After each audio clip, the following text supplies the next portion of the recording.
Good morning. If we could ask those in the back of the room to have a seat if they'd like, that'd be great. I'd like to welcome everyone here to the Weber County Center auditorium, also those on Zoom for our very special inauguration ceremony this morning. It's a special day for Weber County. It's a special day for our elected officials that will be very shortly sworn in. We're going to start this inauguration with a national anthem from Shelley Hallisey, and then a Pledge of Allegiance will be given by Chris Allred. I'll give a couple of remarks, and we'll get right down to business. Shelley?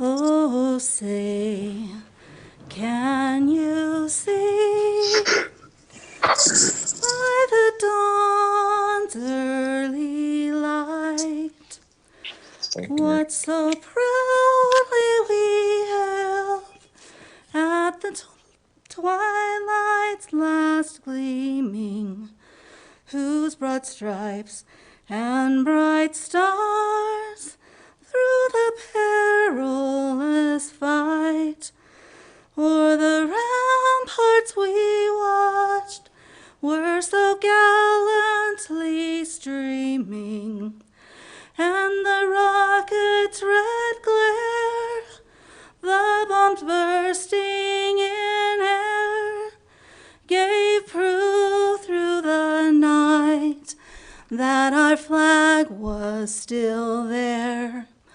Oh, say, does that star-spangled banner yet wave o'er the land of the free and the home of the brave?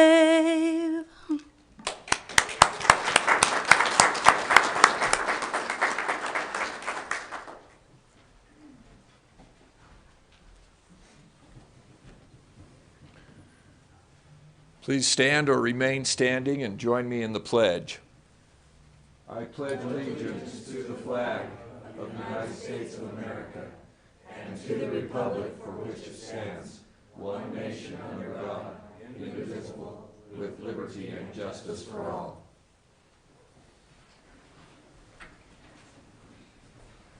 Thank you, Shelley and Chris. As I stated before, this is a very special day. We're here to inaugurate, swear into office, or back into office in cases, Commissioner Jim Harvey, Mr. John Bond, Leanne Kiltz, and John Ulibarri. Let me just say a couple of words. It's been my pleasure for the last 2 years from almost the day, to be exact, to work with these four individuals. And as I came into office, I had obviously some concerns about the operation of the county, the direction we're headed, the goals that were set. From my previous experience in the legislature, I knew that good government was critical to ensure that the public trusted and had faith in the direction of their governing their elected officials. And I can say without a doubt, it didn't take me very long to realize that Weber County stands alone in the state of Utah with the best and the highest profile elected officials that any public, any citizen could desire. It's been my pleasure to work with these individuals. It will be my pleasure to work with them over the next 2 years.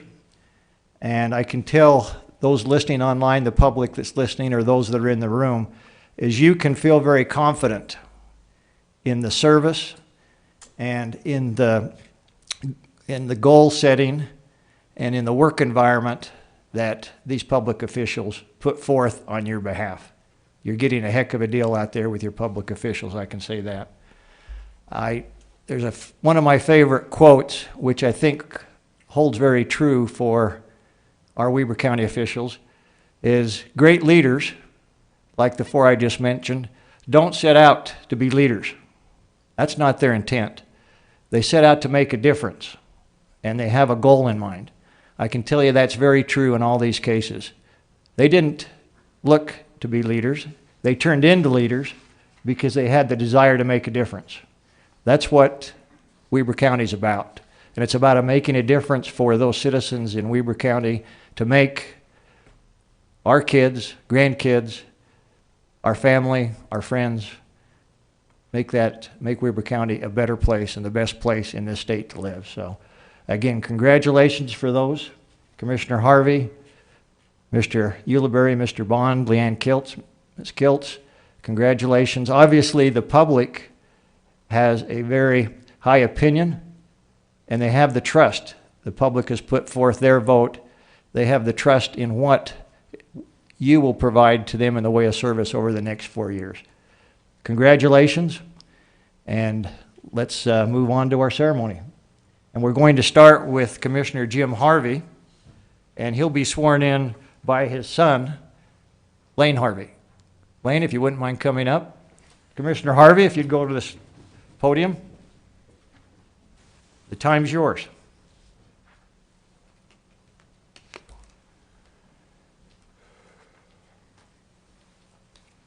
Speak loud. Will you raise your right hand? I repeat your name. I, James H. Harvey, Do solemnly affirm do solemnly affirm that I will support, obey, and defend the Constitution of the United States that I will support, obey, and defend the Constitution of the United States and the Constitution of the State of Utah, and the Constitution of the State of Utah, and that I will discharge the duties of my office as a Weber County Commissioner with fidelity. and that I will discharge the duties of my office with fidelity. As Commissioner with fidelity. Thank you, son. Of course. And That's it? that's it. That's it.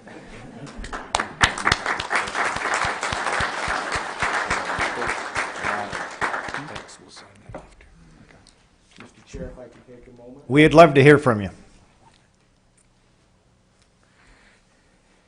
Shelley, thanks for singing this morning. You did a wonderful job. And son, I'm honored to have you swear me in. My second son, and really glad to have you here. Let me just take a couple of moments and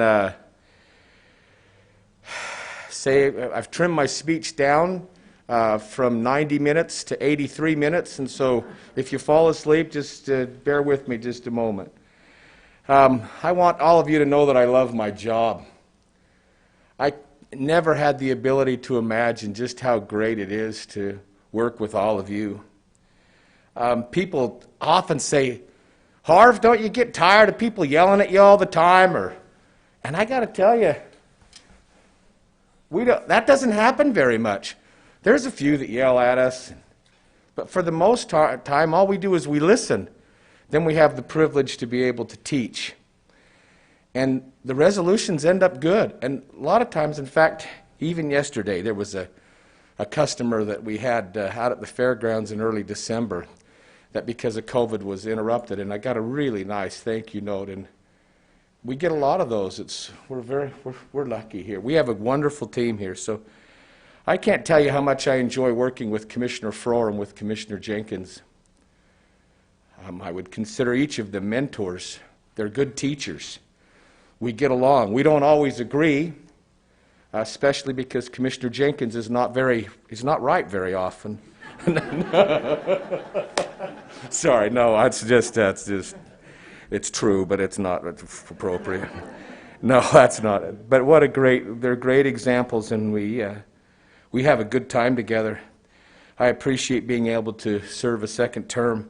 I appreciate the support both inside and outside the county family here. I appreciate the donors and supporters who helped me with my campaign. I appreciate those who worked on my campaign, that put up signs and helped me with social media and a lot of positive words of encouragement. It's really kind of a weird deal when you're running for an office. I'd never done that before until 4 years ago, and then again now, and it gets you in a really weird spot. But I appreciate that. I appreciate the Republican Party and their leadership and the delegates who advanced me onto the ballot. I appreciate very much the unanimous support of all the mayors and the city councils who helped me along there, and again for Commissioner Jenkins and Frohr who had their support. I appreciate what we've had a business approach in the county. We've done a lot of paying off of debt, and we've don't have any special projects per se. We've corrected budgetary fund balances, and we've set and communicated our goals, but we've only been able to do this with the Weber County team. Everybody seems to be in step. We're really, really excited that in the last 3 years that our sheriff's budget has been increased by 25%. So when you talk about do we support public safety, absolutely. There's a lot of budgets, including 911 and many others, that are now on a great trajectory. We've been able to set and communicate our goals, and we've even lowered for 94%. And while it's just a couple of dollars, we've been able to lower the general fund property tax for 94% of the people here. So we feel really good that we're communicating more effectively now. We've had literally hundreds of thousands of impressions in the last 4 years. Tim Vandernack with the Standard, and Tim's a great reporter. He asked me several months ago, he says, what do you think the difference is between now and 4 years ago? And I asked him, I said, Tim, how many grandma requests have you had to ask for in the last 6 months? And he said, well, really none. And one of the things that Brandon, the publisher of the paper, said 4 years ago was, boy, we'd sure like to get those grandma requests down. And we don't have them really hardly anymore like we used to from 4 years ago. So we feel like that because we're much more in the open, that's good. We've created an environment of getting along. We like to listen to you. Many of you here in the room, the people who are the directors and managers and other elected officials, we care about what you think. We care about your opinions. We care about the time investment that you've put into your jobs. And just because we as commissioner have had the ability to get elected doesn't mean we have the ability to make all the best decisions, and we rely on you as it relates to that.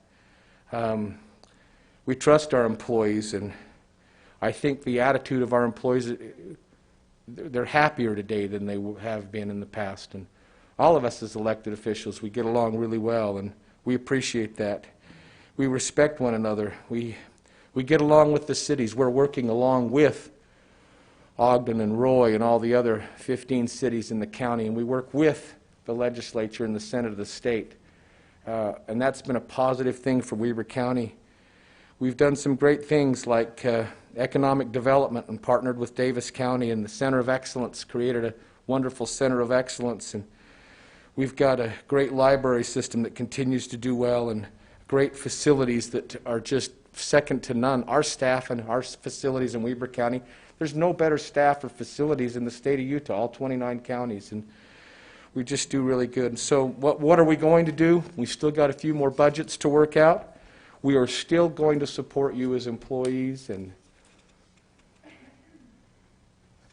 do everything we can so that your next chapter will be good. We'll continue to do great things with social media, but you'll also see some print media showing up for you, and we're going to do some exciting things there. We'll continue to work with the state on transportation and social and human issues, and we're going to do some things with regarding smart growth in Weber County, including a wonderful airport infrastructure expansion. So a lot of good things happening. I would be remiss though if I didn't especially thank the support from my extended family, the uncles and cousins and nieces and in-laws and nephews and brother-in-laws and sister-in-laws and after you have an interesting day, it's wonderful to come home and be lifted up by your family. And I also mean that to my sisters, Gayleanne and Kathleen, and especially my kids. I know they're all listening online. Matt and Edith, they've helped a lot on my campaign. My kids are all really talented, and Samantha and Britt, Mybus, and their daughter Evelyn have been there for me, and Lane, my son, who helped this morning, and Michael and Alex, and Hazel and their daughter, and Scott and Kate. They've been great. But especially my wife Jane, who's seated up here in the front. Will you please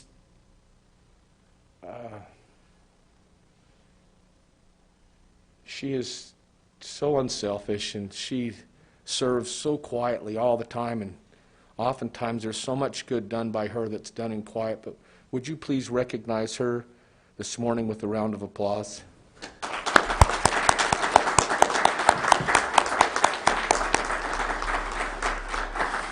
I love you, Jane. You'll be my forever ku'uipo. And Mr. Chair, with that, thank you. I realize I'm shorter than my promised 90 minutes, but that concludes my remarks. Wow, that's a speedy speech. Thank you very much. Let's give a round of applause to the Commissioner Harvey. Let me just say that Weber County is going to be in great shape in 2021 with Commissioner Harvey taking over as chair.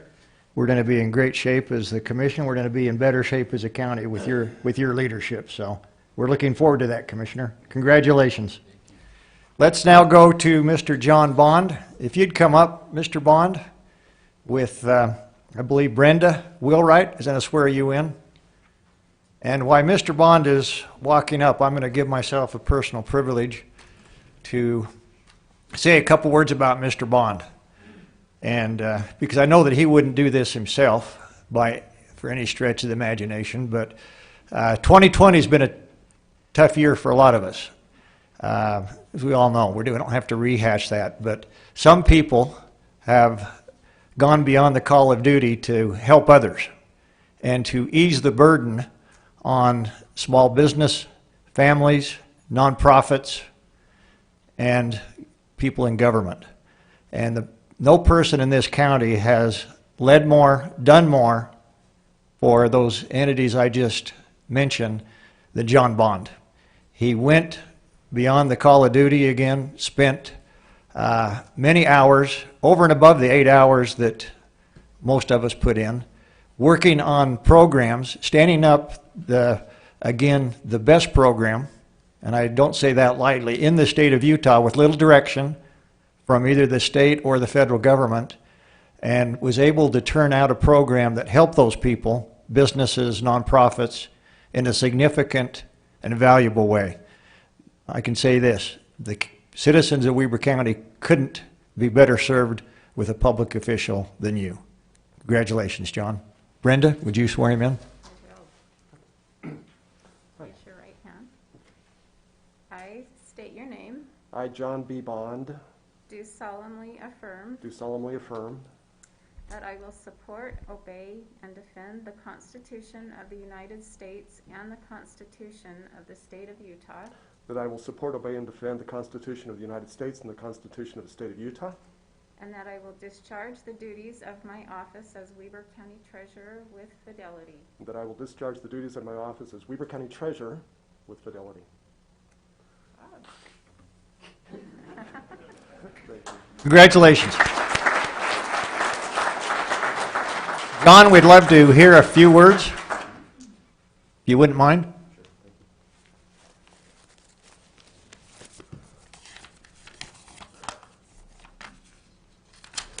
I feel very blessed. I've always enjoyed the expression of Isaac Newton, if I've seen further, it is by standing on the shoulders of giants. There is so much good in this world. We simply need to look past the thin veil of pessimism that sometimes covers our eyes.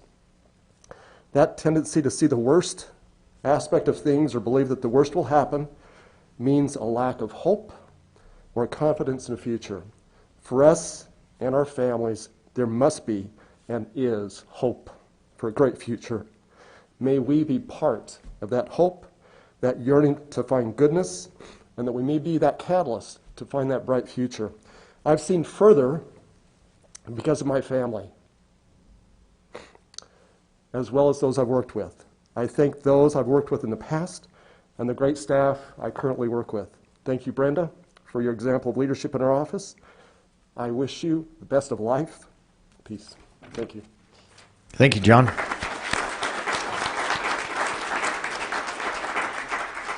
Let's move now to our Weber County Recorder Surveyor, Leanne Kiltz. If you'd please come up, and Mark Kiltz will be doing the swearing in. While she's walking up, I wanted to mention, some of us were recently made aware that Leanne was voted or given the honor of the Recorder of the Year for the state of Utah through UAC. So let's give her a round of applause.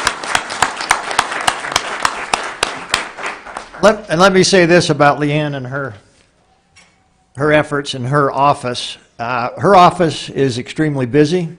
The people in her office probably work as hard or harder than anybody in this county on a daily basis.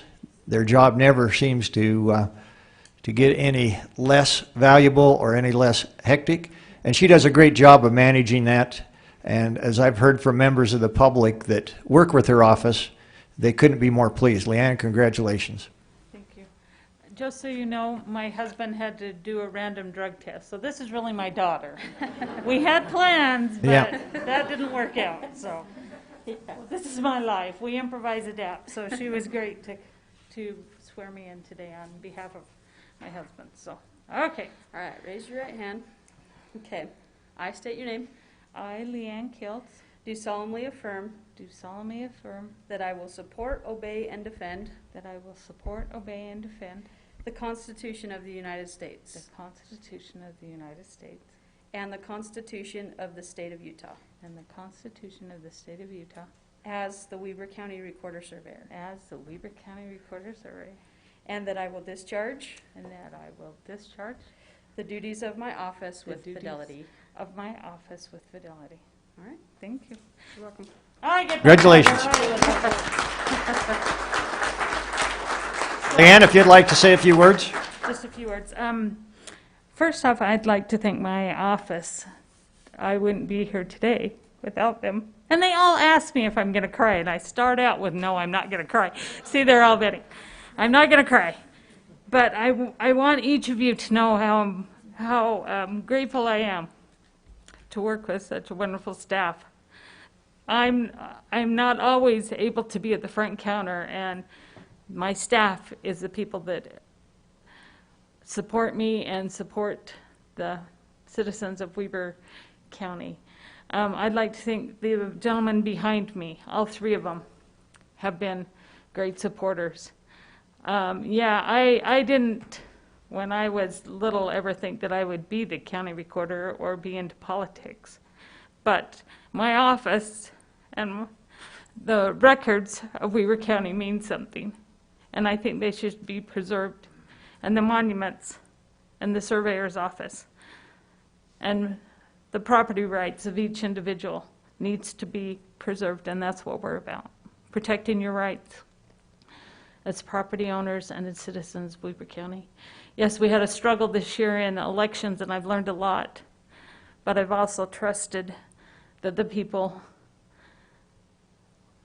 who have worked with me and know me, and they voted me back in, so that means a lot to me. It was a struggle, it was a battle, but that's what politics is about. And I'm here standing today as victorious, and I appreciate your trusting me and the ability that I know me and my staff have to give you as much as we have, all the energy and love and concern for your records, and we'll do that for the next 4 years. So I appreciate all of you, and I say this. Thank you. Okay. Congratulations.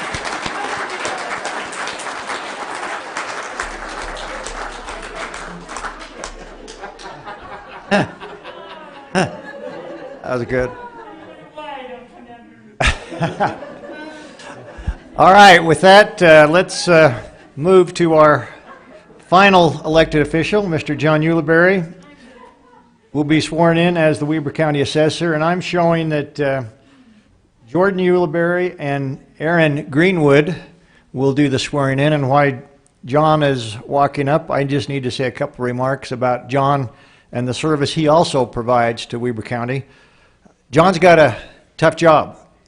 I know the appraisal business, and he has the duties to appraise every property in this county, which is thousands. And because of that, not everybody, as you may understand, is not always happy with the work he performs. But I've been involved with some of the discussions with the public when the public's come in and question Mr. Ulibarri's or his staff's decision on value, and he's been very professional. He understands state statute and understands that we have to work within the parameters of what the state dictates as far as property values. But he does that in a very professional, fair, and equitable manner. And I can tell you this, the public is well served by your work, John. Congratulations. Thank you, Commissioner. Please swear Mr. Ulibarri in. You ready? Yes. I state your name. I, John E. Ulibarri, Do solemnly affirm do solemnly affirm that I will support, obey, and defend that I will support, obey, and defend the Constitution of the United States the Constitution of the United States and the Constitution of the State of Utah and the Constitution of the State of Utah as the Weber County Assessor, as the Weber County Assessor, and that I will discharge the duties of my office with fidelity. and I will discharge the duties of my office with fidelity. Thank you. Love you. Congratulations. Congratulations, John. Thank you. Everybody thinks their kids are great, but mine actually are. They're absolutely wonderful. They turned out really well, mostly because of their mom. If it was up to me, would have ended up as feral animals. But they're wonderful. They're great kids. I'm very pleased for the opportunity to continue to serve as your Weber County Assessor. Those of you that are here today and are listening online need to know and understand what a great team of electeds that you have here in Weber County. It's very rare throughout the state, and even more rare throughout the country, to have such a great team. From the commission to the county attorney to the sheriff to your tax administration department, we all work together as a cohesive team. Just as an example of how well thought of your electeds are throughout the state, Leanne, as mentioned before, was recently elected as the Weber County Recorder. Ricky Hatch was elected as the Auditor of the Year and the Clerk of the Year, two separate. John Bond, our Treasurer, was elected and unheard of twice by his peers as the Treasurer of the Year, and I've been elected as the Assessor of the Year 2 times. So we're doing pretty well. None of this is done alone, though. We have a wonderful staff, wonderful team in the Weber County Assessor's Office. We're actually losing through retirement a combined 93 years of experience by June. However, we'll adapt and overcome. We'll continue to serve the public of Weber County well. And I just want to say thank you to my team. They are so wonderful. Every time I need to go out of town or go down to the legislature or, heaven forbid, take a vacation, I don't worry about it. I'll get a call every once in a while, but I know when I come back, everything will have run perfectly smoothly. They're great. And they don't get nearly enough kudos and enough public acknowledgement. They're just simply wonderful people.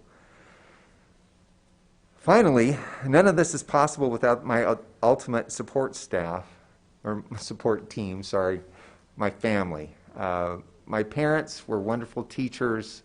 Recently lost my father. My mom's still alive. They're both great people. My kids, as I mentioned before, absolutely wonderful. I actually have 3 kids. My son-in-law couldn't make it today. And then, of course, my wife, Randy. She is the only reason I can function, really. And I don't give her enough credit. So she's absolutely wonderful. I love you, sweetie. Anyway, thank you for the opportunity to serve for 4 more years. If you have any questions, please give me a call. Thanks, John.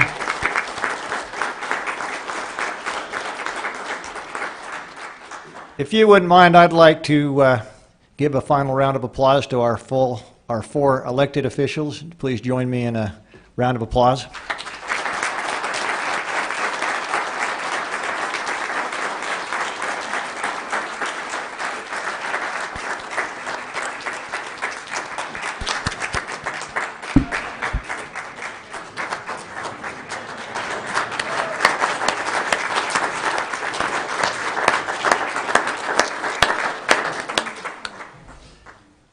Thank you very much. Congratulations. Before we move on to closing remarks by our Commissioner Scott Jenkins, I just wanted to give a shout out recognition to those family members that put up with the elected officials in their family. It's not always an easy job being a family member.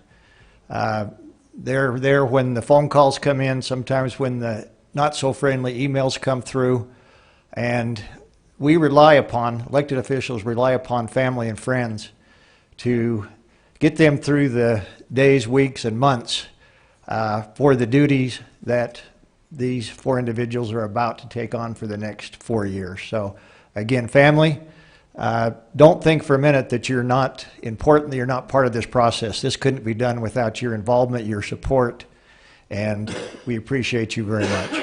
With that, Commissioner Jenkins, I'm going to turn the time over to you for closing remarks. Thank you very much, Chair Faure. I say that because it won't be much longer, you won't be. That's right. Thank you for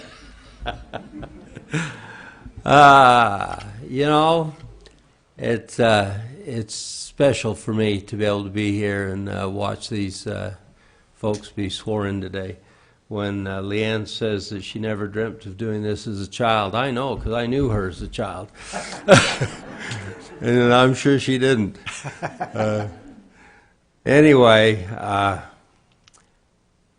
it's important that once in a while you stand up and be counted in this form of government we have, that we all participate in. And it's really important that as elected officials, that we're held accountable.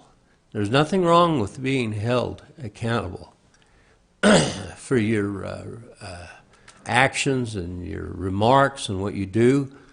And it's important that we understand that. And of course, as elected officials, we do. We get called into account every day. And I'm proud of all of you for fighting the battle, you know, for getting up every day and coming down here and let people throw rocks at you, because sometimes that's the way we feel, that we're getting rocks thrown at us. And that's what makes our country so great. You know, it's interesting. Commissioner Faure talks about our loved ones and how tough it is on them sometimes. I remember when I was in the legislature, I came home one night, and when you walk in my back door, the phone was right there. And as I walked in, I could hear my wife say, "Goodbye." She hung that phone up, and she turned around and looked at me, and a tear was going down her cheek. Anyway, I felt really bad for her. And I told her, I said, you know, I'm sorry, hon, that you have to go through that because of me. But anyway, it makes me feel good that she would. And it's important that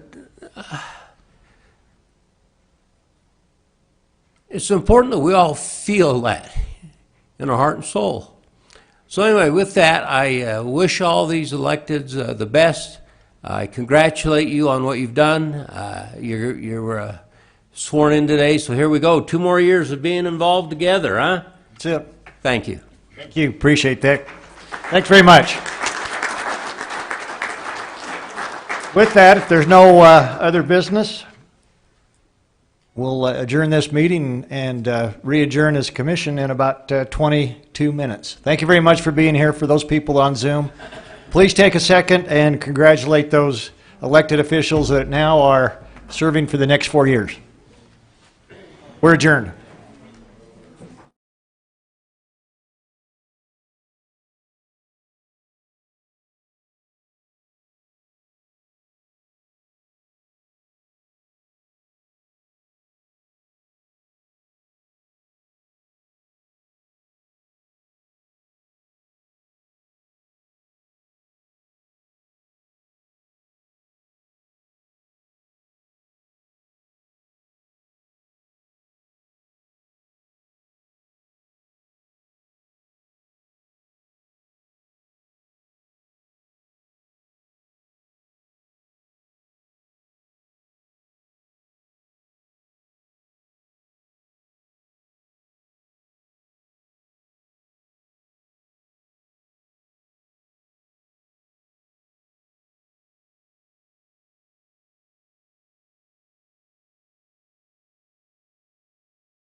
Let me welcome those joining us today for the January 5th, 2021 Weber County Board of Commissioners. I'm Commissioner Gage Frohr.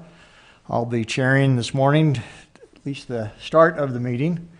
And I'm joined today by Commissioner Jim Harvey to my right, Commissioner Scott Jenkins to my left. We will start with a Pledge of Allegiance given by Commissioner Harvey, invocation with Shelley Hallisey, and the thought of the day, Commissioner Jenkins. And then we'll go to public comments. Commissioner Harvey. Audience, if you'd stand and then repeat after me. I pledge allegiance to the flag of the United States of America and to the republic for which it stands, one nation under God, indivisible, with liberty and justice for all.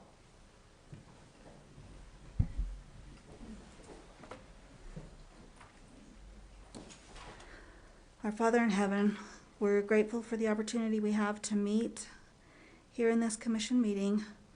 We're grateful for our elected officials and for the care and consideration that they put into their jobs. Please bless them that they'll continue to serve with honor. Bless us that we have a safe day today. I ask for these blessings in the name of Jesus Christ. Amen. Amen. Commissioner Jenkins. Thank you, Commissioner Frohr, Chair. It's good to be here with you today. We're fortunate today as we've been able to sit and watch new folks being sworn in at our inauguration ceremony this morning.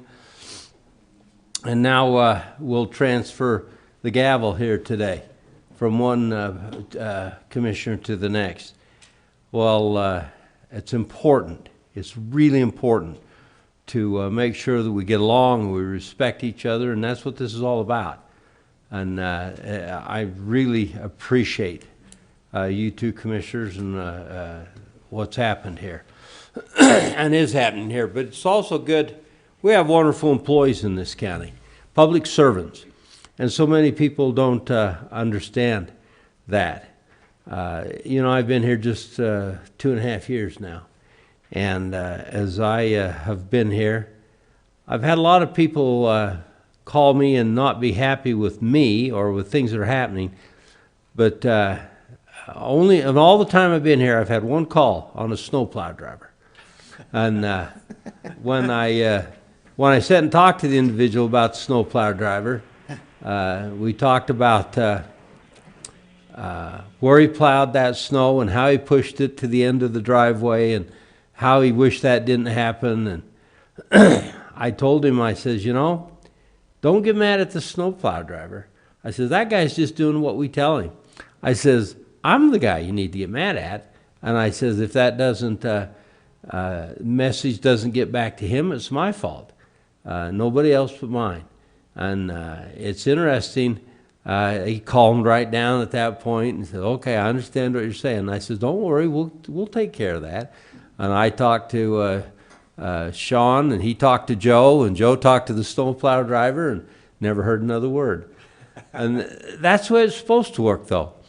But it's important that our employees understand that public servants work for the public. We are their line bosses, but we all serve the same master here, and that is the citizens of the county. That's the boss here when we talk about it. And it's important that we all understand that we're just doing a job for them, to help them with their lives as best we can. And it just makes me really happy to do that. And I think in this county, we do a great job of that. We do a great job of that. And I'm just so proud. When people walk into our office up there, a lot of times they walk in confrontational. They walk in with guns a-blazing. And there's been a few times, that, I've sat back there in that room and I've sat there and listened to these gals talk to these guys as they come in. You sit there and think, okay, should I get up? And how are we doing out there? And there has been a time when I stood up and walked out and got what I felt was between them and our gals, our secretaries that manage our office, because I felt like maybe somebody was getting a little intrusionary on them. But for the most part, we really do a good job up there. And we try to make people feel safe and at home and inviting when they walk into our office. And if they want to set up a time to meet with us, we almost never turn them down. We meet with anybody who wants to meet with us. And that's what it's supposed to be like. And I just hope we can continue to offer that service, because we do a great job. And Stace and Shelley and Christy, you guys do a good job in our office, and I want you to know that. All right, Mr. Chair, that's my thought of the day. Great, thank you very much. You bet. Great thought. Appreciate that. Okay, let's now hear from members of the public, either here in the auditorium or online. Do we have anybody online, Shelley, that would like to make a comment? Okay, anybody in the chamber? I'm online and would like to make a comment when available. Go ahead. Can you give us your name? Absolutely, Commissioners. My name is Paul Joyce. I live in Huntsville, unincorporated Weaver County, out near the monastery. Welcome. Really appreciate the opportunity to speak to you guys, and Commissioner Jenkins, thank you for those comments. Totally agree. You guys are doing a good job. About 2 years ago, I had the pleasure of addressing you three commissioners around a pretty grave situation of water in the valley, and I got to very specifically address some land use code, specifically of new developments, and what the culinary and secondary water requirements were of new developments. It's Section 10642. You may remember it, you may not. It's been a couple years. But I come before you today to readdress the situation. Today on your docket is approval of a subdivision.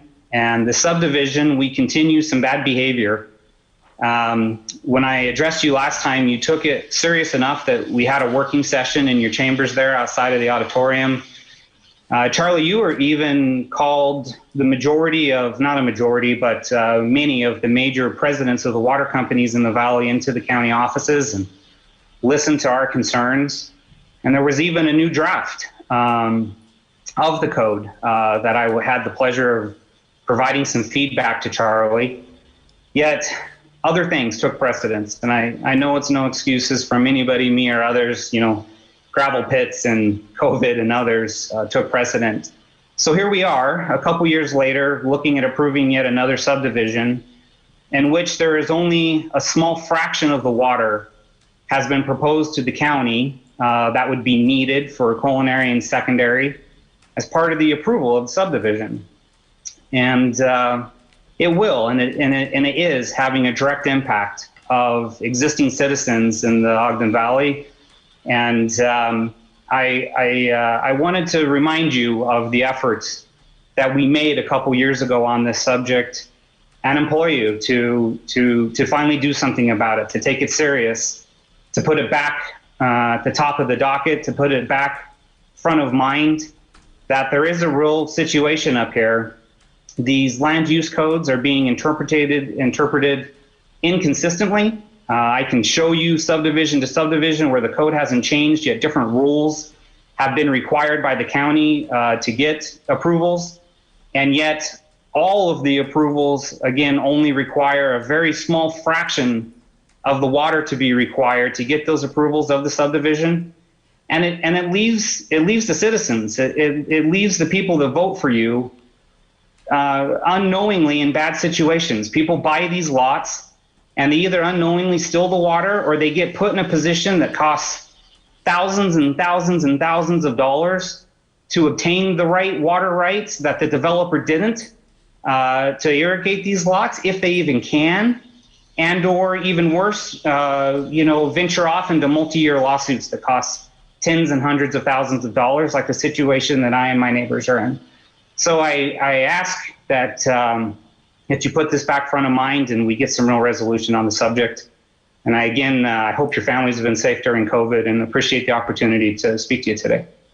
Thank you very much for those remarks. I can just tell you this, that we do take water quality and sanitary sewer, septic tanks very seriously in Ogden Valley. I happen to live just a little west of you, and so I understand the water situation, and I'm not exactly sure the issues that you address directly, but I'm sure if you respond or give some information to Mr. Rick Grover, we can answer those for you. But believe me, we do take this serious. I think we just commissioned a sewer study for Ogden Valley so that we can better inform the public and make decisions as we move forward. Commissioner Jenkins, you have a remark? I did. I remember this circumstance very well. It was just a little over a year and a half ago, and everything he said was right on. I do remember that. Now, we do have a water study that we've just commissioned, and you'll be interested to know that. And I suspect in the next 6 or 7 months that study will take place, and that we'll have results of that. Now, Rick, when we get down to this resolution today to approve this, hopefully you can talk a little bit about the water on that. Because I think he's brought up a really good point here. All right, thank you. Thank you very much. All right, anyone else in the audience that would like to come forward or online? Anybody else?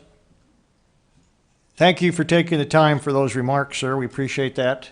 Obviously, we are very interested in making sure that we address the issues that are brought up. I know that our staff in planning and zoning does a great job of following state statute and following the ordinance. So if there's any concerns with that, make sure you get with us. We're happy to answer your questions or make changes if needed. Thank you very much. Let's move now, seeing none, in terms of public comments, to the consent agenda, commissioners.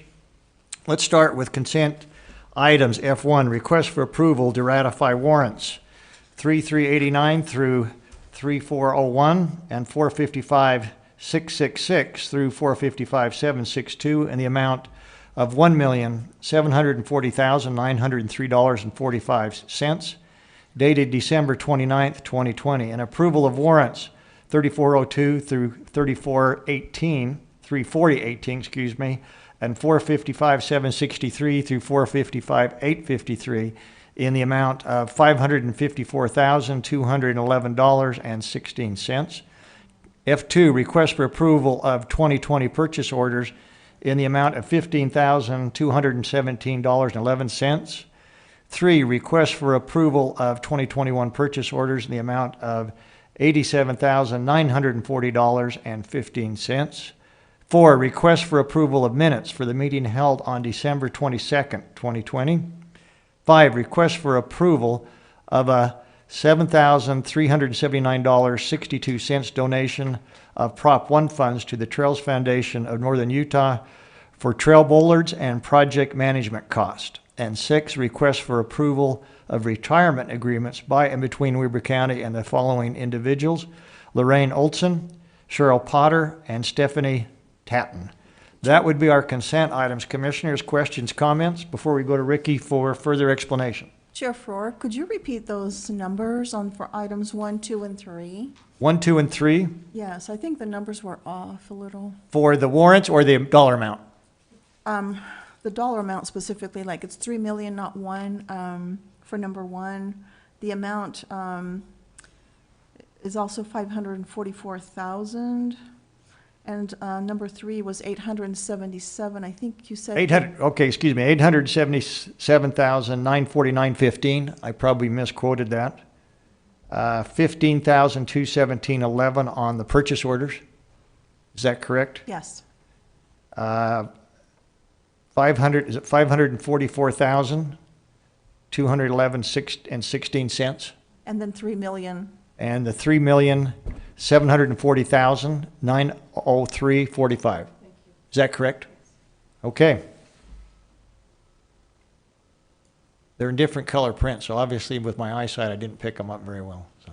Okay, with that, commissioners, questions? If not, we go to Ricky.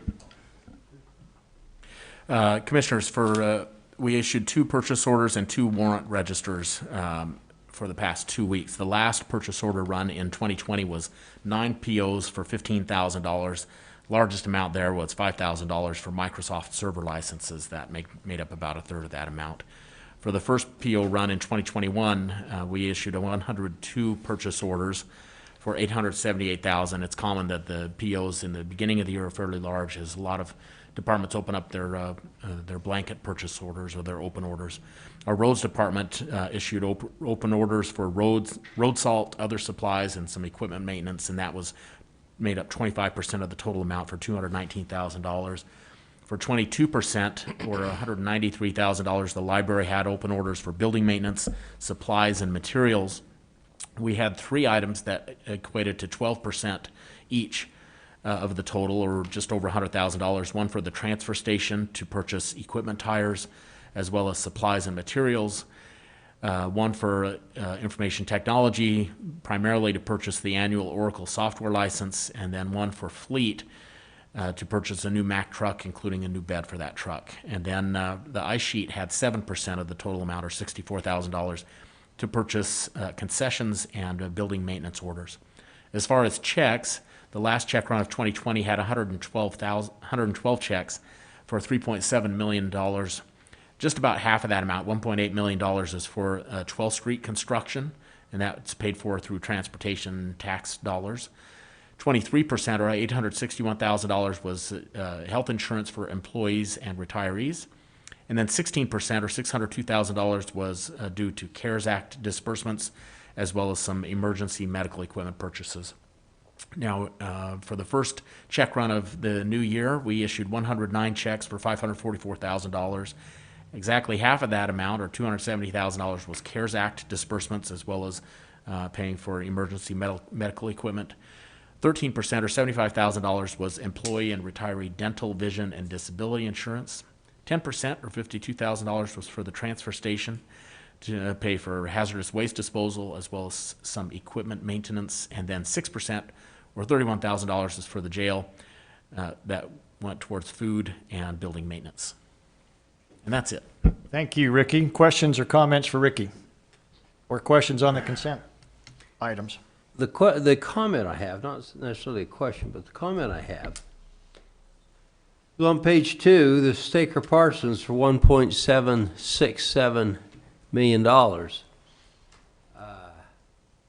You said, Ricky, that was on West 12th, and that was the asphalt that was laid. This should be the last major payment on 12th Street. I mean, I'm not saying there aren't a few little sundry items to the general contractor, but this, when it comes to major dollars out of our funds, general fund, to pay for this, this should be the last major payment on 12th Street. So that ought to make you feel pretty good. That's good. Commissioners, we're chunking right away at this stuff. That's really good. All right. Anything else? Questions? Comments? If not, I'd entertain a motion on the consent items. Mr. Chair? Yes, sir. I'll make a motion that we approve the consent items as read, 1 through and including 6. We have a motion. And a second. And a second by Commissioner Jenkins. Motion was made by Commissioner Harvey. I'm going to place the motion. All those in favor say aye. Aye. Chair votes aye. Motion carries. Consent items are approved. Thank you.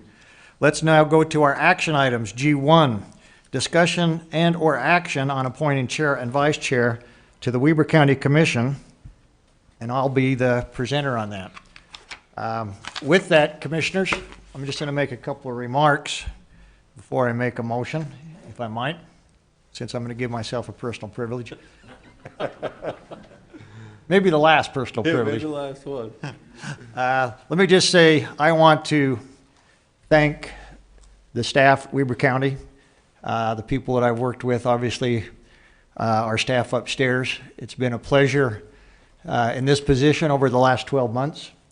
Commissioner Harvey and Jenkins, it's been a pleasure being part of this team over the last 2 years. And as we've had a very significant, and I'd say sometimes difficult 2020, both of you and our staff have, again, gone beyond the call of duty to support the county and support me in my efforts to represent, in my best efforts, whatever that was, the citizens of Weber County. I felt that the actions that we've taken, the votes that we've taken, again, haven't always been 100% in agreement, but they've been decisions and votes taken on basic principles, which is what's the best for the citizens, what's best for the public. We reduced debt in this county. We reduced our interest cost, present value, which I think is very significant. Probably one of the most significant things that we've tackled this year, commissioners. We've done a lot of other things. The Center of Excellence has obviously been a bright light. Our economic development efforts have taken off and are making some traction, even in difficult times. And just the overall issues and activity that we see happening here in the county because of what we do have, in my opinion, been a benefit to the citizens, because all the decisions that we've made were made based upon what's best for the citizens, not what's best for anybody else. So again, let me just be the first to thank you for supporting me. I know sometimes that hasn't always been the easiest thing. But that's the way it is. A wise man once told me, and it was probably either my dad or grandpa, said, look, if you get into politics, if it's that great a job, you should turn it over. If it's that bad a job, you should turn it over. Either way, you should turn it over. That's what makes our country great, is what I call the transfer of power, turning that over, because nobody has a 100% hold on, in my opinion, on what's right and the proper direction. But as a team, we've done a great job, and I look forward to our new leadership and the chair and vice chair taking this team, moving that forward, looking to maybe a little easier 2021, but again, with results that we can look at a year from now and be very proud of. With that, commissioners, I would move to appoint Commissioner Jim Harvey as our chair for the coming year, 2021. I'll second that. Any discussion? I'm going to place the motion. All those in favor of Commissioner Jim Harvey being the chair for 2021 for the Weber County Commission, please signify by saying aye. Aye. Aye. Chair votes aye. Commissioner Harvey, congratulations. Thank you. I know you'll do a great job. I'll now take a motion on the vice chair. I'd make a motion that we, No, I think this is Commissioner yeah, Harvey's this is motion. Commissioner How Harvey. about, thank you. I'd like to make a motion. I didn't want to take it. No, you're right. That's okay. Go ahead, Commissioner What were Harvey. those last two words you said again, Commissioner? I want to hear them for Becky's sake. That's right. Mr. Chair? Yes, sir. I'd like to make the motion that we have Commissioner Scott Jenkins serve as vice chair. Thank you. Any discussion to that motion? Seeing none, I'm going to place a motion. All those in Is there favor? a second? Commissioner Scott Jenkins. Would we have a second for that? I'll second that motion. Yeah. Apologize for that. I'll second that motion for Commissioner Jenkins to be vice chair. No discussion. All those in favor say aye. Aye. Aye. Chair votes aye. Commissioner Jenkins will be the vice chair for 2021. Congratulations, Thank gentlemen. you. I look forward to being part of that team. I'll now turn the chair over to our newly elected chair, Commissioner Jim Harvey. Commissioner? Thank you. Can we, Commissioner Jenkins? The would you gavel mind does sitting work. here? Pardon me? Would you mind sitting here? No, I'll be glad to. Thank you. There's a reason for that. There is. It's the unspoken order of things. That's right. We won't say why. I know why. You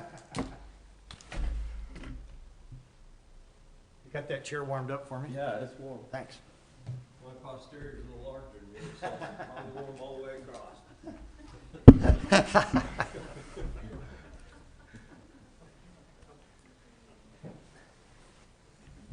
Oh, this one's extra warm Yeah, over here. it's a hot seat. That's all. Welcome to the hot seat. What a wonderful day today. Thank you. And, you know, this isn't, thank you for your comments, Commissioner Frohr. This, in the county, for some of us, some of the longer tenured ones, the transfer of power hasn't always happened. And I want you to know that I sustain and support that notion and idea that was taught to you by one of those two wise men that you were referring to. Exactly, thank you. You know, if we only listened to more council, we might be in a different spot. Sometimes it pays to listen. Yes. Anyway, very good. Thank you. Commissioners, with that, I'd like to proceed with our agenda at hand and go to, we're on G in our agenda today. We'd like to go to G2, which is the request for approval of a resolution of the Board of County Commissioners appointing board members to the Ogden Valley Park District.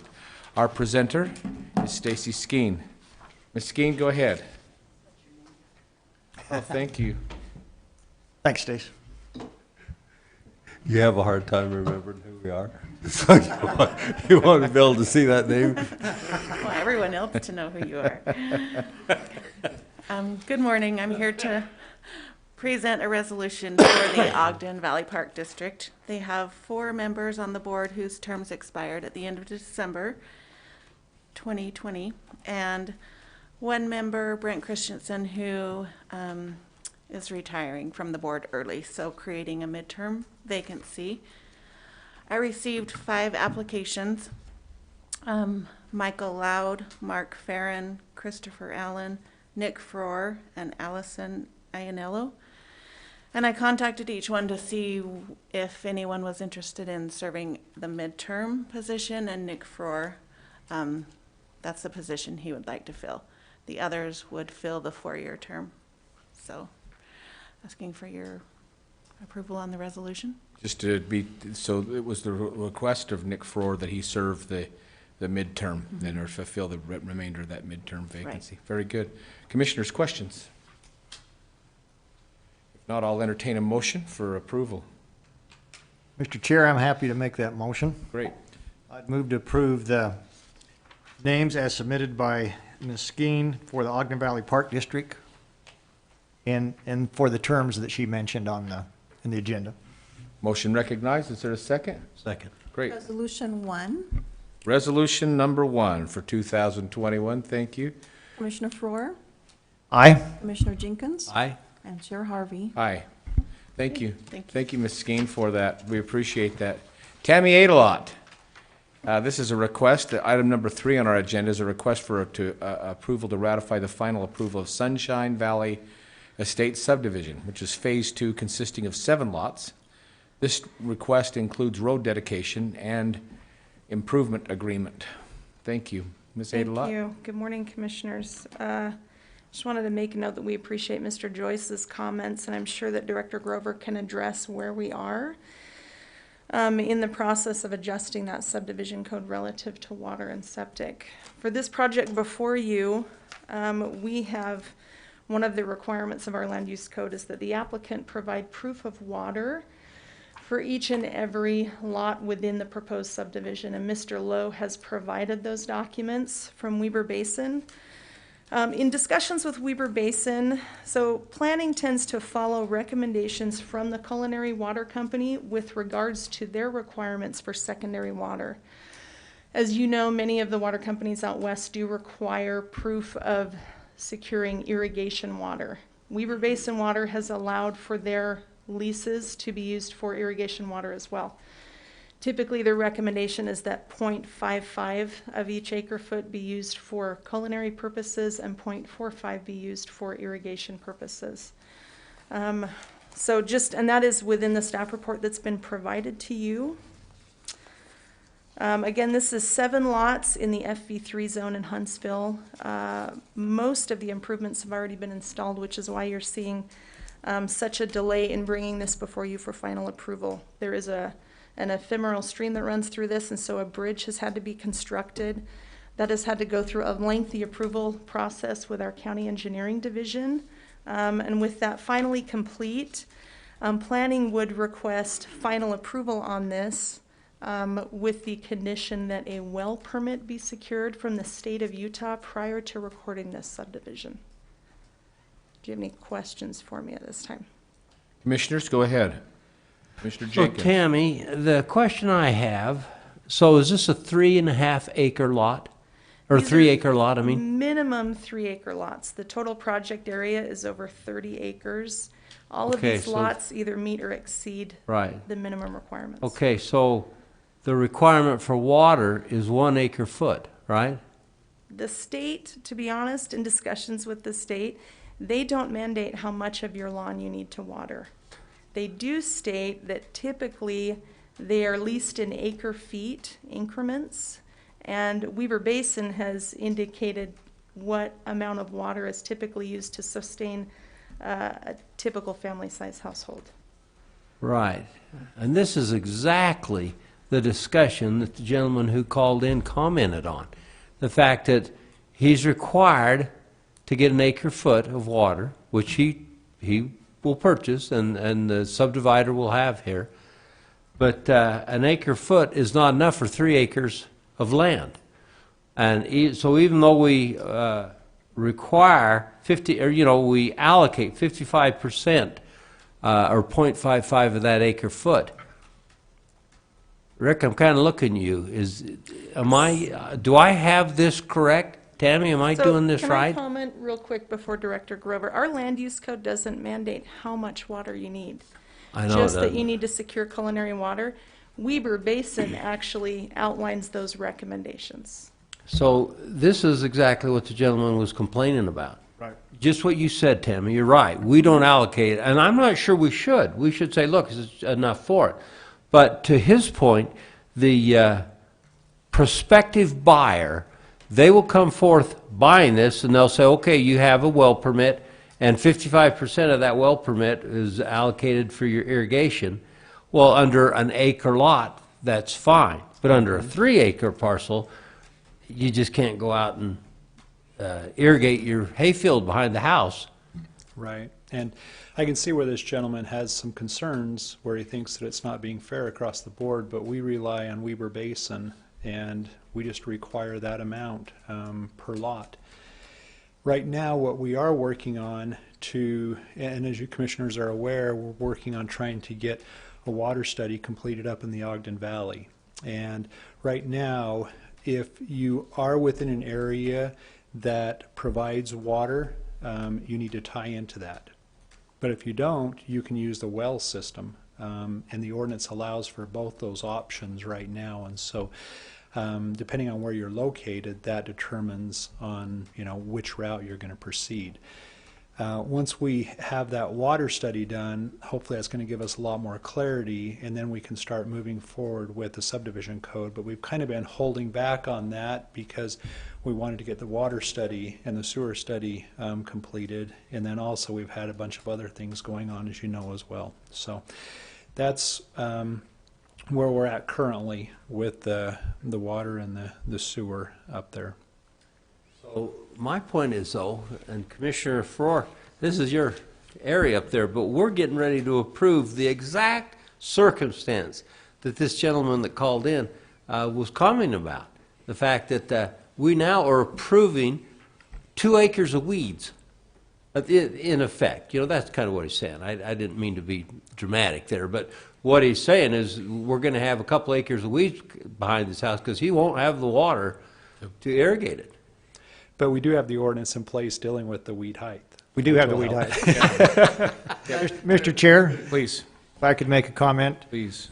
Commissioner Jenkins, you're absolutely right. This is something that's I've been involved with over the past 40 years in terms of development. And Director Grover is exactly right. We require the 1 acre foot for the subdivision lot, which is typically adequate for 1 acre plus a home site, which would allow for culinary water for the home and a small amount of water for a grass area. The issue comes down to when we change zones and require the 3 acres lots. So we are victims. We've created this problem where we've created a 3 acre lot but only allow 1 home on it. So 1 acre foot, again, Weber Basin, if I want to develop a lot, I go to Weber Basin and buy that water share, which is adequate water, again, for the house and small grass area.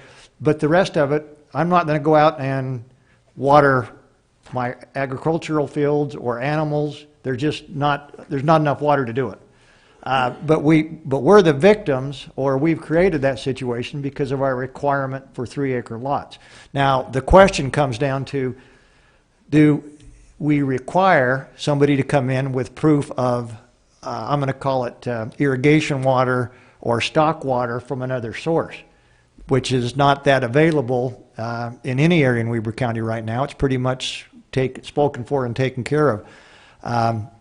But in most cases, the extra 2 acres or 2.5 acres that you mentioned is not going to turn into agricultural production. It's just not. And so it could be weeds, it could be pasture. My personal philosophy is I don't think it's proper for us to require somebody to obtain outside water, stock water, just because they have a 3-acre lot. They should provide water for their house and small area. Now, that's a discussion for a later date, but be aware, we've created that situation, or the county has, by the requirement of the 3-acre lot. And unless we require additional water, so they would be required to go out and buy stock water for the additional 2.5, provide that irrigation system, becomes very difficult. So that's the situation. Before you go, I've recently become aware that water rights usually transfer with the sale of property. I.e., if somebody were to buy 10 acres, they would get 10 acre-feet of water rights. That would be what I understand happens with Weber Basin, and that's what appears on tax notices. The line charge on our tax notice from Weber Basin. The water right transfers with the sale of the property. So what's happened here is hold on, let me finish and that may make sense. Okay. So what I hear has happened here is a gentleman or someone's come in and bought a large portion of property, and then he's selling off these lots at a particular size. We'll say just 3 acres apiece, but only 1 acre of the water goes with each one. So if in this case, if it were all 3 acres and there were 7 of them, there'd be 21 acres. There should be 21 acre-feet of water. But in this case, there are 7 homes, so there's only 7 acre-feet. My question is what's happened to the other 21 the other 14 acre-feet of water? That's my question, and I don't know the answer to that. Well, so let's follow this along. What ends up happening is the use of the property has changed, and that's what's caused this anomaly that you're talking about right now. So when it changed, the the water that's associated with the property changed, and so now we're going to domestic water, which is in a well system, and the stock water or irrigation water was delivered through a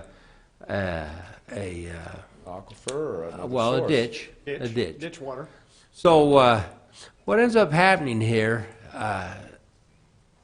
like in Plain City is a good example, when I buy or connect to the system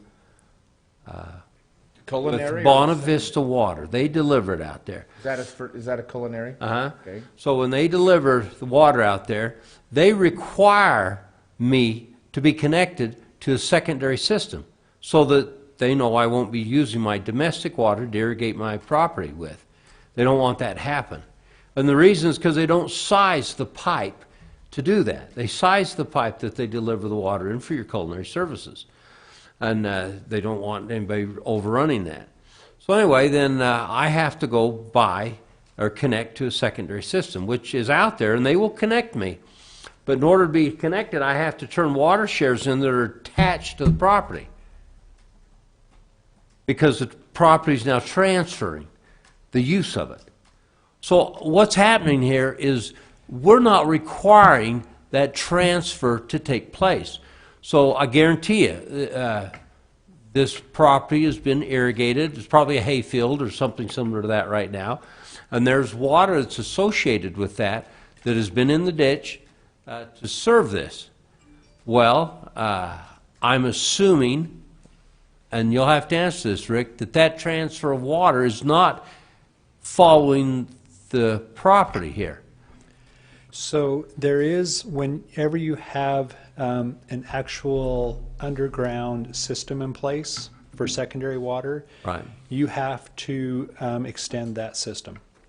If But you in this have- case, we don't, right? Right. In this situation where you have a well, they're allowed to meet the minimum requirements of our code, and that well can provide the secondary and the culinary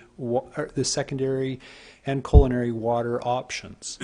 But that is just what's required per our code, that 1 acre share that takes care of that. See, so what's happening here, and this gentleman who called in, he brings us to a good point, is you bring somebody in here that is not a traditional farmer or has experience in irrigating large lots or large tracts of ground, and they're buying 3 acres because that's what we require. And so they buy it and think, okay, here we go, I'm in business. And next thing you know, it's like, well, what am I going to do with that 2.5 acres out back now? I guess I can get a cow or a horse and put on it, or in my case, I don't do anything, so I'm not going to do anything with it. I'm going to call some farmer and see if he'll take care of it for me.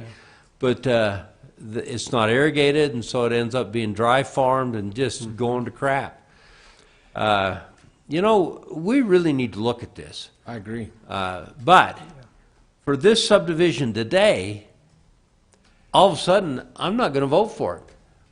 And the reason I'm not is because I'm not sure what's happening to the secondary water here.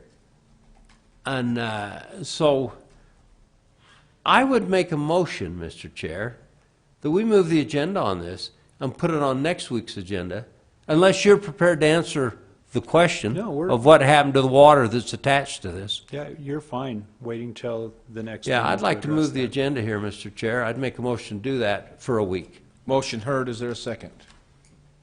I'll second that for time certain.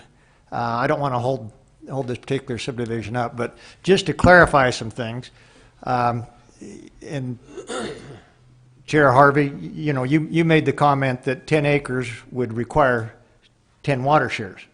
That's normally the water shares, as I understand. I could be wrong. Well, but I understand that water shares transfer with the acres. But I get what you said. Well, keep in mind, water is different, and appurtenant water is what we call it in the real estate business, which I think is a legal term, is attached to the property. But you also have stock water. So appurtenant water would be required to be transferred.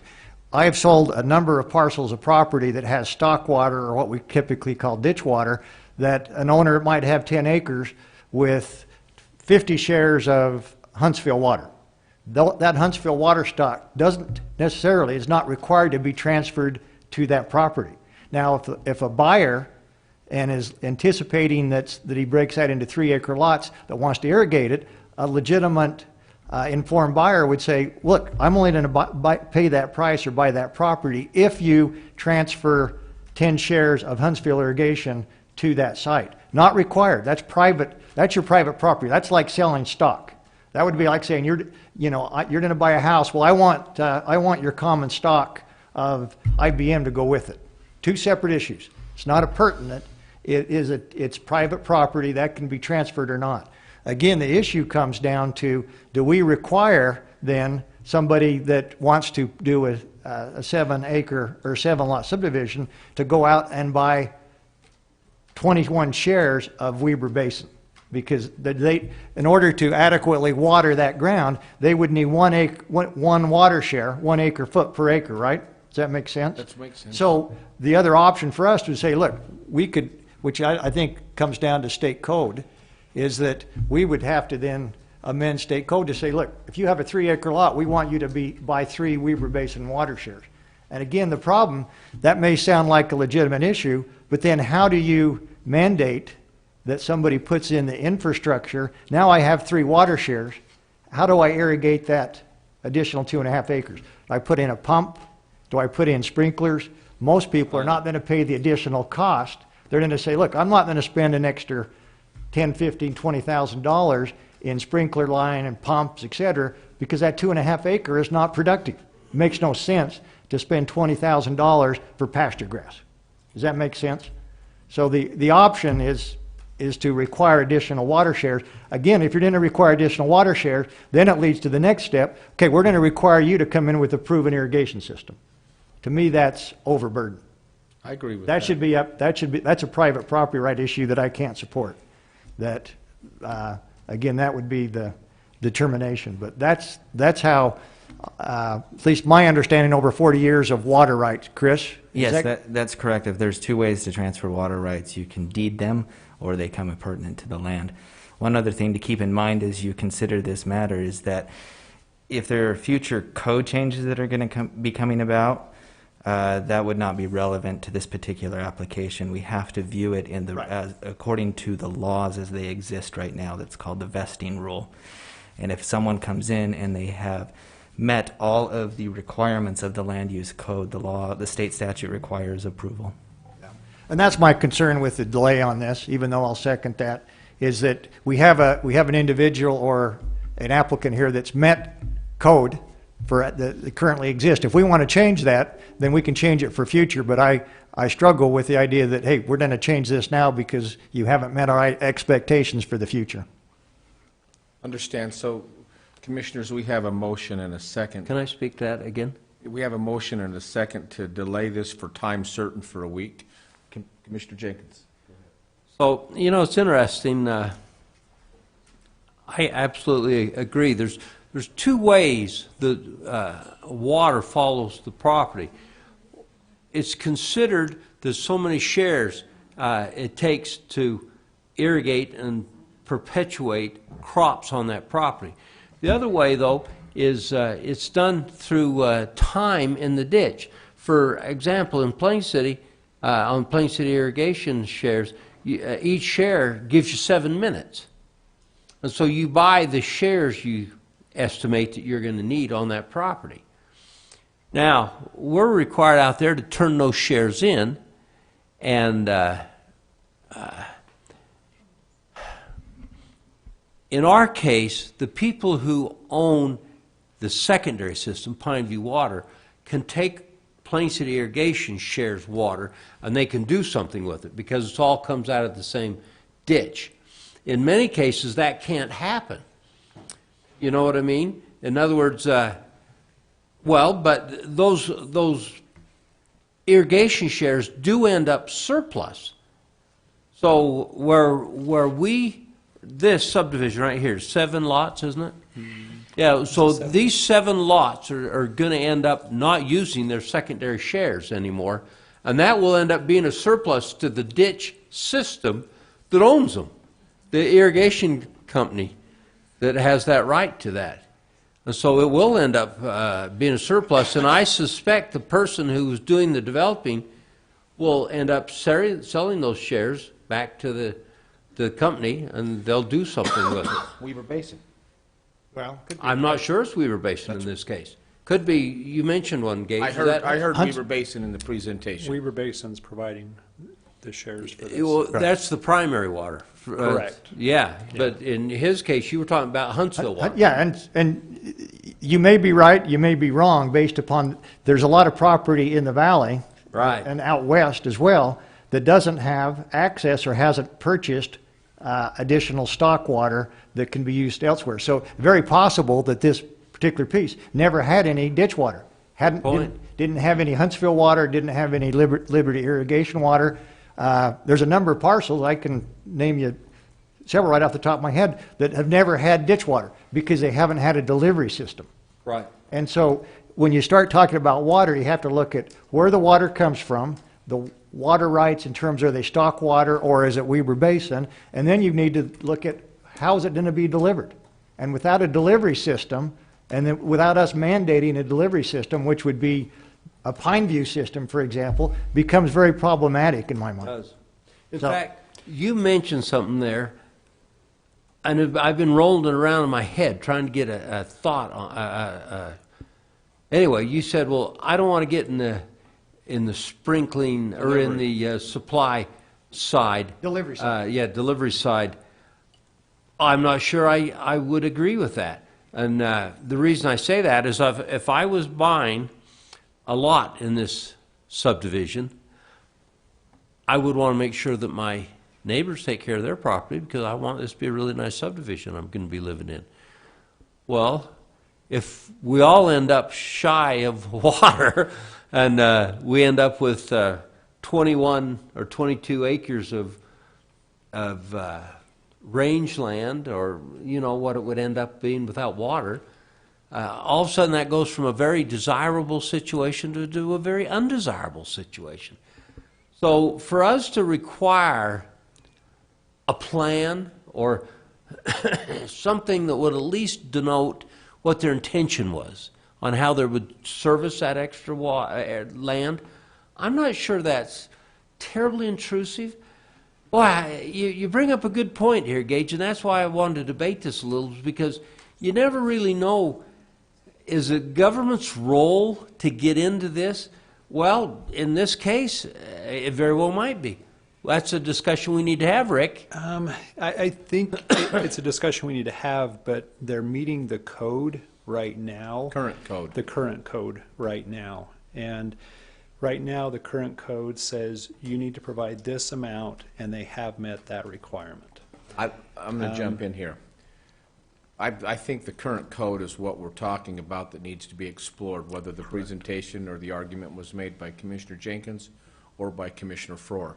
When you talked about delivery system, Commissioner Frohr, and requiring the delivery system or how that delivery system, I get it. Because some people buy a home and they don't have a sprinkler system. They drag a hose. But the fact of the matter is their code enforcement is you've got to take care of your grass, or you've got to take care of your property, whether you choose to water your lawn or your flower beds with hauling a garden hose, or whether you put in a sprinkler system or a drip system, or maybe a zero-scape system in your, however that's done. As long as the culinary water and the secondary water are delivered to the lot. And that's where I think you get to is, as a governmental agency, do we require a delivery system to the lot, whether that person decides to hook up to it and deliver the water throughout the house, the flower beds, or the 3 or 5 acres, whatever that subdivision would be on that lot owner, because I don't want to create a situation, because we have a weed ordinance in place, I really want those weeds taken care of. But I want the person in that house to be able to have it at least to the curb, so he can choose to pull a hose around 3 acres or deliver it another way. That would be up to him. But I don't want to put that on the developer. That's not his. Well, those are just my thoughts. Well, and I don't disagree with that. The issue is a matter of the issue at hand is the measure of extent. The current ordinance, at least the ones I've always lived by, is that the developer needs to provide secondary water at least for a grass area, whether that's by well or whether that's by a system, some type of grass area around the house. So the question is, are we going to say, look, change the code where not only do you have to provide secondary water or a water source, could be primary water, to grass area, or because you have a 3-acre lot or a 5-acre lot, we want you to have enough water. You put in a delivery system and you go out and buy Huntsville water shares to irrigate that 5 acres. We're now putting the burden, and again, somebody said, look, why would I put in, and you take it to the curb, so to speak. Let's say you take it to the property line. We're still requiring that property owner, if we're going to say, are we now going to go up and say, look, we want that 5 acres in alfalfa. Now you have water. We didn't require them to put that in grain. I don't think we're going to go there. Or require him to put it in zero-scape. Or put it in zero-scape. I think we still leave that up to the primary individual. So it's really a matter of extent. Do we say, look, we want grass around the house, which probably makes common sense, but you've got 2.5 acres.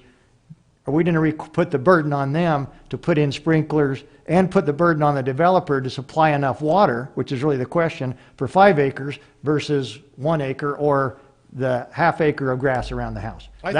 That's the question. Yeah. And our current code doesn't specify how big that area needs to be. Right. It appears that we need to look at the code, or at least so that we all have a clear understanding. But as the current code sits, then this subdivision is placed according to you. I didn't write down the legal term for it. It's called the vesting rule. It's Utah Code 1727A 508 1-2. But as Paul Joyce he mentioned Code 10642, and when he purchased the property back several years ago, he admitted to being an unknowing buyer. Right. You know, not that's in no means disrespectful, but I think what you said too, Commissioner Jenkins or Commissioner Ford, one of you, how many people really know when they go up there what they have, and I think that even in the code, it appears, because of what Mr. Joyce said, and the issue we're talking about today, that we could at least do something, whether we do it or we don't, that we could do something about communicating at some point a closing or something, so that the buyer isn't caught like Mr. Joyce says, this is what you have, this is what you're required to do, but that'd be the case. And I'm not sure what happened with the first phase, but there is a recorded document that's supposed to be recorded each lot showing how many shares are transferred with that. I just don't think, I don't know that people really understand that. Yeah. I don't. And I'm not still sure if it learning happened about it. there Obviously, I got a little bit of an education today on it. I just learned it. Listen, I'm going to place the motion for a vote. We've got a motion and a second to delay this for time certain, and so we have a motion to second for time certain. Shelley, go ahead. This is a ratification, so it's already been signed. Well, that takes care of that. That takes care of that. Well, and I think the point here is, current code, this has already been ratified. We don't have a choice, in my opinion. Now, in the future, let's debate it. Let's make sure everybody understands what the benefits and costs may be as we move forward, but anyway. Well, I'd withdraw my motion then. So the motion's withdrawn. I'll entertain it. Substitute motion, Mr. Chair. Please. I would move to approve the final approval of Sunshine Valley Estate Subdivision Phase 2. I'm going to ask that you change that wording and just say approval to ratify. That is, it is request for approval to ratify, excuse me. Thank you. That is a ratification. Thank you. I'll second it, very reluctantly. We have a motion and what is termed a reluctant second, but whether you win by 1 point or 50 points, it's still a win, right? A motion and a second. I'll place the motion. All in favor, say aye. Aye. Aye. Motion carries. Thank you. Mr. Chair? Yes, go ahead. I would like a follow-up on this, please, so we can find out what they anticipate these folks are going to do now for water shares. Because, you know, have they made plans? Is there any water that transferred? Because that's what I wanted to find out in the next week anyway. So We'll get that to you. yeah, Tammy, thank you. And in as much, Mr. Wilkinson, Mr. Grover, since the two of you are here and Tammy are here, I'd also like to have this placed in the next few weeks on a work session.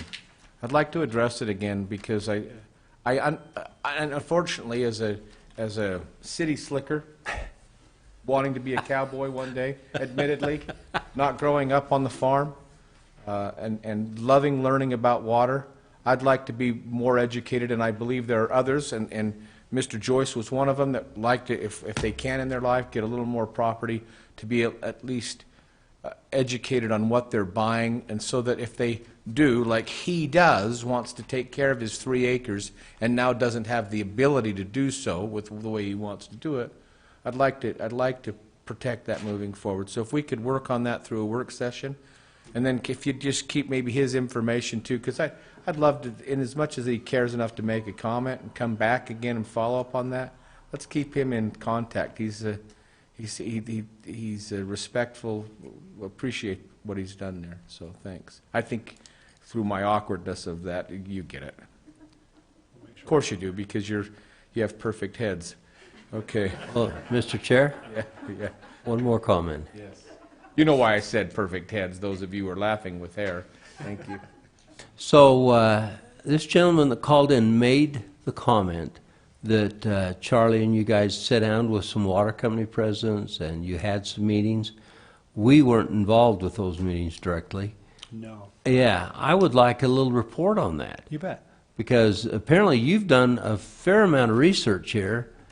We would like to be availed of the efforts you've made and what you've found out about that and this and some suggestions. So What we've done is we've met with different water companies and got their input, because as part of the subdivision code, we were looking at revising the culinary and secondary water requirements, but then we put that on hold because you're looking at a complete water study and sewer study up in the Ogden Valley. And so because of that, that got put on hold, but I'll give you a report on what we have had with them. Appreciate it. When we have that joint Maybe one of meeting. our work meetings. Yep. Anything else, Commissioners? Not on this subject for Okay. me. Commissioners, anything? Let me just, if I can just make a final comment. I think this is a great discussion to have. An even better discussion is we talk about looking at village areas and creating density in parts of the valley and getting away from the 3-acre lot concept as much, because obviously not everybody needs a 3-acre lot and can take care of a 3-acre lot or has the water to take a 3-acre lot. So I think that's a great discussion to have as we move forward and look at these village concepts. And look, water, quite frankly, as a wise man once told me, is more valuable than the dirt. And if you don't have the water, the dirt's not worth much. And I don't disagree with that. So let's as we talk about that water concept and moving forward, let's look at the overall picture in terms of, you know, what is the future of Ogden Valley? I personally don't believe it's to put 4,500 3-acre lots in the valley, and one of the water issue is one of the main reasons we don't do that. Very good. I'm Thank done. you. Thank you. Then we'll all continue to hold our water. So thank you, Rick. Appreciate that. I'm going to move on to item number 4, which is a request for approval of a contract by and between Weber County and the Department of Justice for federal assistance through the Coronavirus Emergency Supplemental Funding Program. I've got Brian Baggs as the presenter. But that is That not... is not correct. That's not correct. Brian Baggs was not able to be here today. So my name is Julie Stoddard. I'm the Financial Services Welcome, Manager Julie. at the Sheriff's Office. First, I want to start off by apologizing. I understand that this was on the last agenda you had, and nobody showed up to present, and so I apologize for wasting the Commissioner's time. But we have this approval from the Department of Justice to assist us with the procuring of personal protective equipment and caring for the inmates under this COVID situation. We would respectfully ask for your approval. Thank you, Ms. Stoddard. Commissioners, are there any questions for Julie? No, Seeing none, I'll entertain a motion. Sure area, isn't it? Sheriff's Office, I'd be happy to make that. I would move to approve the contract by and between Weber County and the Department of Justice, DOJ, for federal assistance through the Coronavirus Emergency Supplemental Funding Program. And I'd second that. We have a motion and a second. I'll place that motion for a vote. All in favor? Aye. Motion carries. Thank you. Thank you, Julie. Appreciate it. Commissioners, it's time now for item H on our agenda, Commissioner comments. I think I've said enough today. Thank you very much for the opportunity. Same here. I've said enough. Well, I fell short of my 90-minute speech at 9 o'clock. I've got another 60 to go, and I'll yield that time. Do you mind if we order lunch in while? I will say, though, to both of you who have made some very kind comments, how grateful I am to be able to serve with both of you. I never imagined that I would be continue to learn at this rate on something that I never thought that I would care to study ever. When people say, well, what do you do as a commissioner? And I think, gosh, what do we do? My first response is we listen to the experts. We listen to you and you and you and you and you. We listen to the people who work here and the people who we work for. And how grateful I am to be able to listen and learn. Also, though, how grateful I am to be able to teach. Many times when people, my wife told me something, she said she learned it from Dr. Phil. And that was my way to try to impersonate him. How's that working for you? Not good. Anyway, She said when people get angry, it just means they didn't get their way. I thought, well, you know, that's right. And so when people call and they're not happy, like you said, once you explain it about the snowplow driver earlier today, the buck stops here. And I think when we really take that time to teach and educate people, I think people respond positively to that, no matter who you are. And under this, I just want this to be said right now, too, and because it's a continuation of what I've learned from the two of you 2 years ago and through this last year. Commissioners, we will run the county respecting people. Every person, no matter what they've done in their life, deserves to be respected, whether they're a prince or whether they're in prison. Everyone likes to be respected, and I think it's only proper for us to afford that respect to everyone until they show us they just can't respond any other way. But I would hope that all of us in all our divisions will respect one another and move forward that way, and don't let those who choose another path determine the way we're going to move forward.